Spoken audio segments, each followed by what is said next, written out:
Olá, meus irmãos e irmãs, sejam bem-vindos ao canal Vinícius Siqueira.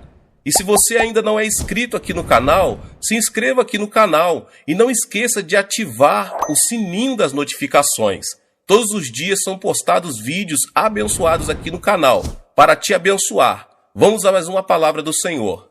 Pastor Cris Oyakhilome, destruindo fortalezas na mente. Estamos em guerra. Um dos pontos críticos que estabelecemos a partir do nosso discurso até agora é que as nossas palavras e atos são guiados pelos nossos pensamentos predominantes. Portanto, se não limitar e controlar os seus pensamentos, você se verá dizendo e fazendo coisas terríveis que jamais sonhou que poderia dizer ou fazer. Isso porque há um ataque constante do diabo contra a sua mente. Ele está sempre procurando atacá-la e poluí-la para poder torná-lo impotente e ineficaz nas coisas do espírito. A Bíblia nos mostra que estamos engajados em uma guerra espiritual em constante avanço. Porque, embora andando na carne, não militamos segundo a carne, 2 Coríntios 10:3. Porque a nossa luta não é contra o sangue e a carne, e sim contra os principados e potestades, contra os dominadores deste mundo tenebroso, contra as forças espirituais do mal nas regiões celestes. Efésios 6:12. Mas ela também nos faz saber que fomos equipados com um armamento divino que garante a nossa vitória, porque as armas da nossa milícia não são carnais, e sim poderosas em Deus, para destruir fortalezas, anulando nós sofismas e toda altivez que se levante contra o conhecimento de Deus, e levando cativo todo pensamento à obediência de Cristo, 2 Coríntios 10, 4 e 5. Você observará que Paulo, aqui, está falando sobre coisas que acontecem ou residem na mente, fortalezas, sofismas, pensamentos e toda a altivez, indicando que a nossa mente é o campo de batalha dessa guerra espiritual. Fortalezas, sofismas, pensamentos e toda altivez. Fortalezas, no contexto em que a palavra é usada em 2 Coríntios 10:4, não se refere a uma estrutura física fortificada ou alguma força externa que o diabo levanta contra você. Refere-se a ideias, teorias, sofismas, raciocínios, crenças e etc., todos contrários à palavra de Deus, que atacam e capturam a mente das pessoas, fazendo com que elas pensem de uma determinada maneira e, consequentemente, impedindo-as de desfrutar sua herança em Cristo. Fortalezas também podem ser pensamentos que foram estabelecidos em sua mente, em resultado do seu histórico e da maneira como foi criado. Elas são formadas como resultado das coisas que você viu, ouviu e experimentou, e dos hábitos e do caráter que formou antes ou até mesmo depois de ter nascido de novo. Elas também podem ser crenças culturais e tradicionais que podem ser reconhecidas e aceitas como normas sociais. Mas tudo o que elas fazem é impedir que novos pensamentos vindos da parte de Deus entrem na sua mente. Na essência, as fortalezas são muros de contenção construídos em sua mente e que o impedem de avançar nas coisas de Deus. Por exemplo, alguém pensa, não vou ter êxito porque o avô e o pai dessa pessoa foram um fracasso. Outra pessoa diz, todas as vezes que algo de bom está prestes a me acontecer, o inferno se levanta e eu perco a minha oportunidade. porque essa foi a experiência que ela teve. Isso são fortalezas. Paulo também falou sobre toda a altivez, anulando nós sofismas e toda a altivez que se levante contra o conhecimento de Deus, 2 Coríntios 10, 5. Isso se refere a sistemas éticos, religiosos e filosóficos falsamente enaltecidos, estabelecidos por homens para se opor e desafiar o conhecimento de Deus. São eles opiniões, dogmas, mentalidades, tendências, superstições e crenças vãs e infundadas que se tornaram barreiras erguidas na mente das pessoas contra o conhecimento de Deus. Mas graças sejam dadas a Deus, que nos fortaleceu com uma armadura impenetrável e nos tornou invulneráveis a esses ataques satânicos contra a nossa mente. A palavra nos mostra que fomos equipados com armas que são poderosas em Deus para expulsar todo pensamento e anular todo sofisma apresentado a nós pelo diabo, para derrubar toda altivez que se exalte acima do conhecimento de Deus e para levar cativo todo pensamento para obedecer a Cristo, a palavra. Com nossas armas, somos capazes de libertar os homens que estão sendo mantidos cativos por meio dessas manipulações satânicas. Aleluia! A armadura de Deus. Definimos que estamos engajados em um conflito contra as forças satânicas, quer gostemos disso ou não, quer estejamos cientes disso ou não. E como se trata de uma guerra espiritual, só podemos enfrentar o inimigo usando armamento espiritual. 2 Coríntios 10, 4. Em Efésios 6, do 13 ao 17, Paulo enumera as diferentes partes da nossa hábil e impenetrável armadura.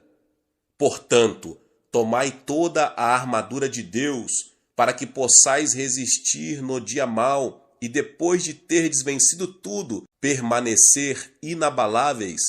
Estais, pois, firmes, cingindo-vos com a verdade e vestindo-vos da couraça da justiça. Calçai os pés com a preparação do evangelho da paz, embraçando sempre o escudo da fé, com o qual podereis apagar todos os dardos inflamados do maligno. Tomai também o capacete da salvação e a espada do Espírito, que é a palavra de Deus. Portanto, eis em que consiste a nossa armadura. Número 1, o cinturão da verdade. Número 2, a couraça da justiça. Número 3, os sapatos da preparação do evangelho. Número 4, o escudo da fé. Número 5, o capacete da salvação. E número 6, a espada do Espírito. Olhando de perto para cada uma dessas armas, você observará que somente uma, a espada do Espírito, é uma arma de ataque. Todas as outras servem para nos defender contra ataques. A tradução do versículo 16 em algumas versões, como na Almeida Corrigida Fiel, por exemplo, talvez esteja um pouco equivocada. Ela diz: tomando sobretudo o escudo da fé, com o qual podereis apagar todos os dardos inflamados do maligno. E parece sugerir que o escudo da fé é o item final e mais importante da armadura do cristão. Um comentário esclarecedor de W.G.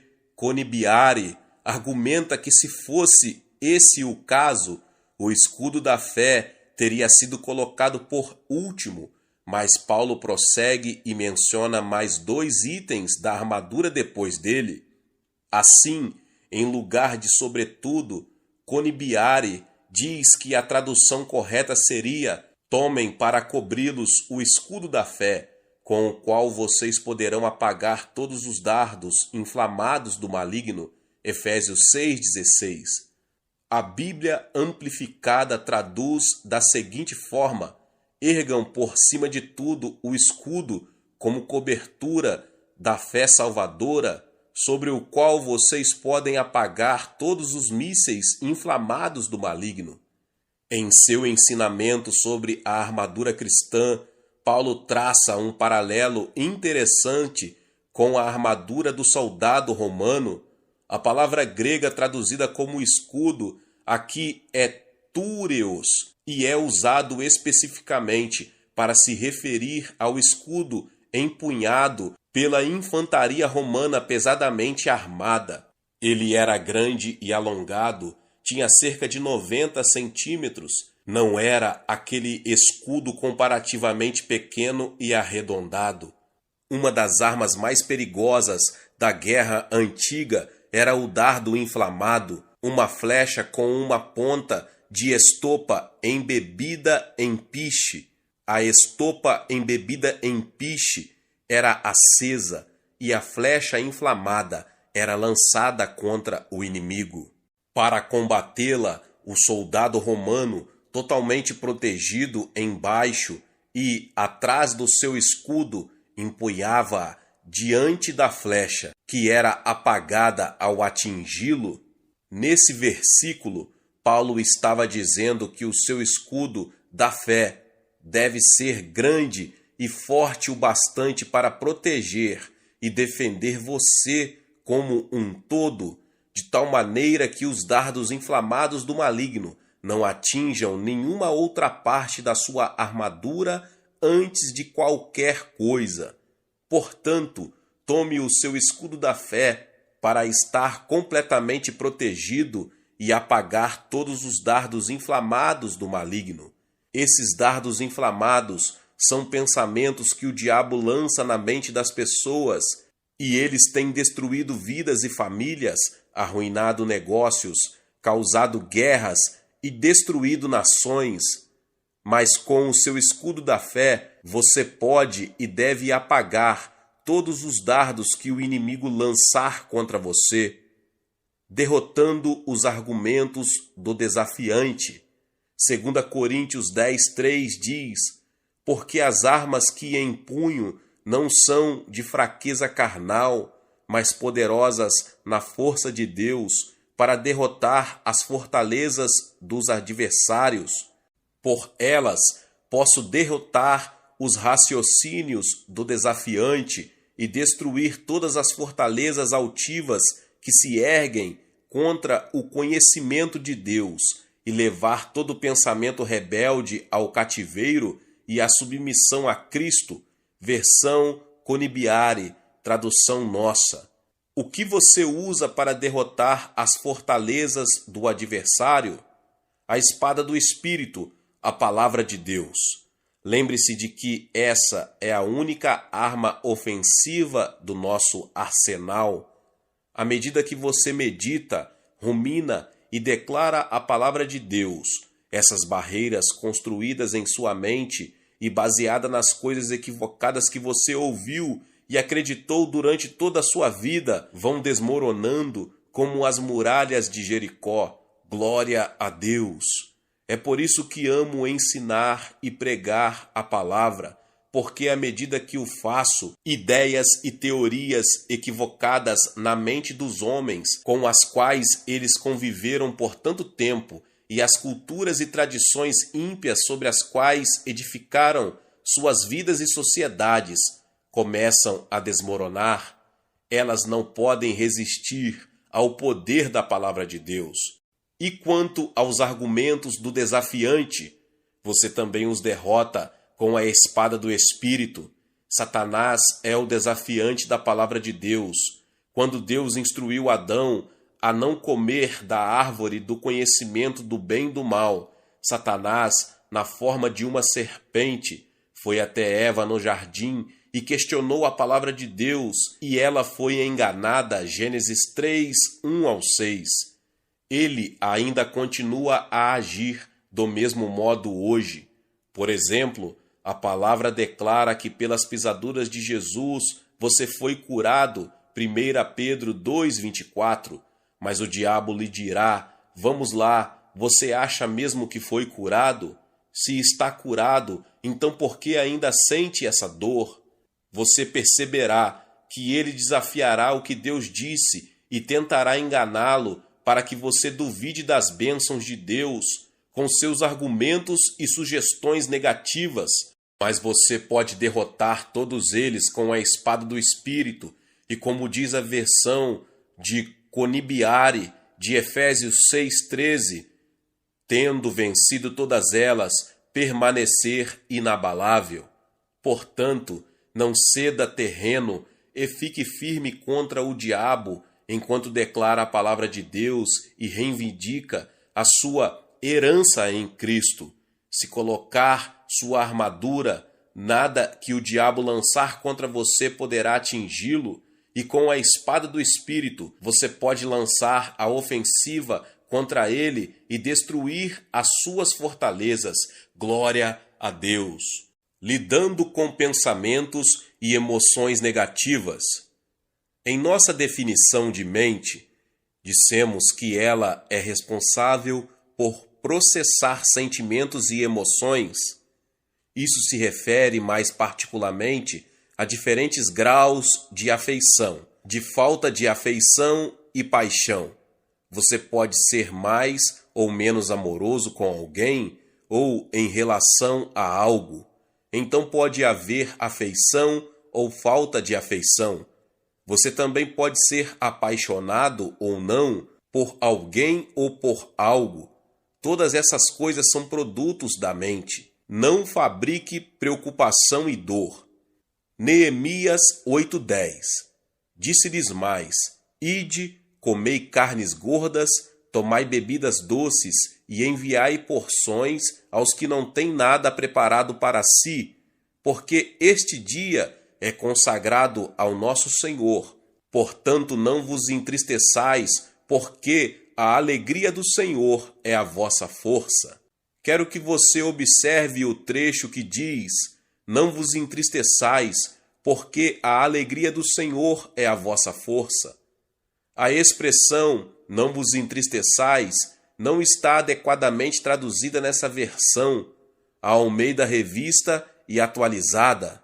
No texto hebraico, a palavra traduzida como entristecer é atsabe, e significa esculpir, fabricar ou moldar a preocupação, a dor, a raiva, a insatisfação, o sofrimento, a mágoa. Então Neemias estava basicamente dizendo a Israel: não processem ou fabriquem esses sentimentos e emoções negativas de preocupação, dor, raiva, insatisfação, sofrimento ou mágoa, porque a alegria do Senhor é a sua força. Neemias tinha um foco aqui. Ele estava olhando para o povo como forte e não fraco, bem-sucedido e não fracassado, próspero e sem que nada lhe faltasse. Então ele disse para o povo não fabricar a preocupação ou a dor, porque essas coisas os desanimariam e os destruiriam. A alegria do Senhor é a sua força, e Deus quer que você seja forte na força que Ele colocou à sua disposição. Do contrário, Ele não poderá usar você. Lembre-se do que Ele disse a Josué: ser forte e muito corajoso, Josué 1:7. E agora Neemias nos diz que a força está na alegria do Senhor. Se Satanás quiser que você desagrade a Deus, ele irá atrás da sua alegria. É por isso que, se Satanás quiser que você desagrade a Deus, ele irá atrás da sua alegria. Ele tentará impedi-lo de ser alegre e fará com que você culpe a todos os que o cercam pelos seus sentimentos e emoções negativas. Se ele tiver êxito, você perceberá que está constantemente irado e contrariado, porque alguém em algum lugar o ofendeu, o magoou ou o aborreceu. Então você passará a ter uma postura negativa. Mas o que está acontecendo, na verdade, é que você está se tornando mais fraco espiritualmente, porque permitiu que Satanás roubasse a alegria do Senhor, que deveria ter sido a sua força. Se o Senhor diz, não crie, fabrique ou processe a dor, o desprazer, o sofrimento e a preocupação, Ele está lhe dizendo que se você não reproduzir ou processar essas coisas na sua mente, elas não terão influência ou poder sobre você. Deus disse a Josué, serei contigo, não te deixarei, nem te desampararei. Ser forte e corajoso, porque tu farás este povo herdar a terra, que sob juramento prometi dar a seus pais. Tão somente ser forte e muito corajoso. Josué 1:5-7. Você é alguém que manifesta a justiça de Deus, que revela a sua luz, que espalha a sua bondade. Não permita que o caráter de Satanás se mostre através de você. Como Josué, o Senhor está lhe pedindo para ser forte e muito corajoso. Mas como você vai ser forte? Essa força vem da alegria do Senhor, e essa alegria é expressa através do canto, do riso, da dança, das palavras de louvor e da amorosa harmonia que você tem com os seus irmãos e irmãs no Senhor quando lhes diz palavras positivas, edificantes e encorajadoras. Recuse-se a permanecer dominado pela dor, pelo desprazer, pela preocupação e todos esses sentimentos e emoções negativas. Não fixe a sua mente no fracasso ou naqueles que estão tentando criar problemas para você. Não fixe a sua mente nas palavras negativas, perniciosas ou cheias de ódio dessas pessoas. Você nasceu de Deus e tem a sua natureza. Você foi criado à sua imagem, portanto pense e haja como Ele. Você é um filho de Deus, alguém que manifesta a sua justiça. Ver 2 Coríntios 5, 20 e 21. Alguém que revela a sua luz e que espalha a sua bondade. Portanto, não dê vazão a nada negativo. Não permita que o caráter de Satanás se mostre através de você. Talvez haja uma pessoa em sua vida com a qual você não tem um bom relacionamento, alguém com quem tenha decidido nunca mais falar por causa de alguma coisa errada que ela fez a você. Mas essa atitude é contrária à natureza de Deus. No nosso reino, não fazemos inimigos. Eles talvez se declarem como nossos inimigos, mas nós só fazemos amigos. A Bíblia diz, mas Deus prova o seu próprio amor para conosco pelo fato de ter Cristo morrido por nós, sendo nós ainda pecadores. Romanos 5:8. Tenha uma postura semelhante à de Cristo. Não espere que o ofensor peça perdão antes de perdoá-lo e de falar com ele outra vez. Em vez disso, haja como Deus, que concede o seu amor aos pecadores, mesmo quando eles não o reconhecem. Conceda o seu amor, atenção e cuidado aos outros, mesmo se eles o desprezarem e desrespeitarem. Dê espaço para a justiça de Deus no seu espírito e você será sempre feliz. Reaja espiritualmente e não emocionalmente. As pessoas ao seu redor podem estar reagindo de modo negativo, emocionalmente, mas você precisa aprender a reagir a partir do seu espírito. Deus quer a palavra dele no seu espírito e também quer controlar a sua mente. É por isso que Paulo nos diz pelo Espírito, e vos renoveis no espírito do vosso entendimento. Efésios 4:23. Aprendemos em Romanos 12:2 a transformar nossas vidas com a nossa mente, e não vos conformeis com este século, mas transformai-vos pela renovação da vossa mente, para que experimenteis qual seja a boa, a agradável e perfeita vontade de Deus. Quando eu era um jovem cristão, esse foi um dos primeiros versículos que me ensinaram, e que memorizei quando estava crescendo na igreja. Ele diz que é a sua responsabilidade renovar a sua mente. Observe também que ele não diz apenas para ser transformado pela renovação da sua mente. Ele vai além, ele diz que, renovando a sua mente, você provará qual é a boa, a agradável e perfeita vontade de Deus. Leia esse versículo lentamente para si mesmo e medite nele. Ele é a palavra de Deus e ela foi designada para gerar resultados em sua vida. Permita que somente o melhor em você venha à tona. Se perceber que está expressando qualquer emoção ou atitude negativa, arrependa-se e corrija-se rapidamente. Diga: Pai, eu não sabia que podia ser tão impaciente. De hoje em diante, rejeito a impaciência em nome de Jesus. Se em vez de reagir em amor, você perceber que está agindo com ódio, raiva ou amargura, diga: Pai, em nome do Senhor Jesus, rejeito isso. Esses sentimentos não terão poder sobre mim. Não permita que nada, nem ninguém gere o pior em você. Não manifeste atributos que vão totalmente contra Deus. Recuse-se a permitir que a sua vida seja uma enxurrada de expressões satânicas. É por isso que gosto daquela canção que diz: Satanás não tem autoridade aqui neste lugar. Ele não tem autoridade aqui, pois esta habitação foi criada para a presença de Deus.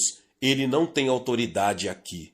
Essa é uma daquelas canções que, quando cantamos, nos ajudam a conduzir nossa vida na direção certa.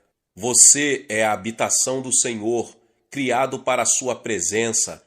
Portanto, Satanás não tem autoridade em nenhuma área da sua vida. Se você perceber que a ira está tentando transbordar em você, diga: não, estou cheio do amor. Então, se dirija à ira: ira, você não tem autoridade no meu coração, pois sou a habitação do Senhor, criada para a sua presença. Quando fizer isso, o amor de Deus surgirá e encherá o seu coração. Glória a Deus. Glória a Deus. Deus abençoe a vida de cada um que ouviu essa palavra aqui no canal Vinícius Siqueira. E se você ainda não é inscrito aqui no canal, se inscreva e ative o sininho das notificações. Todos os dias são postados vídeos abençoados aqui no canal para te abençoar. Glória a Deus. Deixe também o seu like e não esqueça de compartilhar com mais pessoas essa palavra em nome de Jesus. Nos vemos nos próximos vídeos. Amém.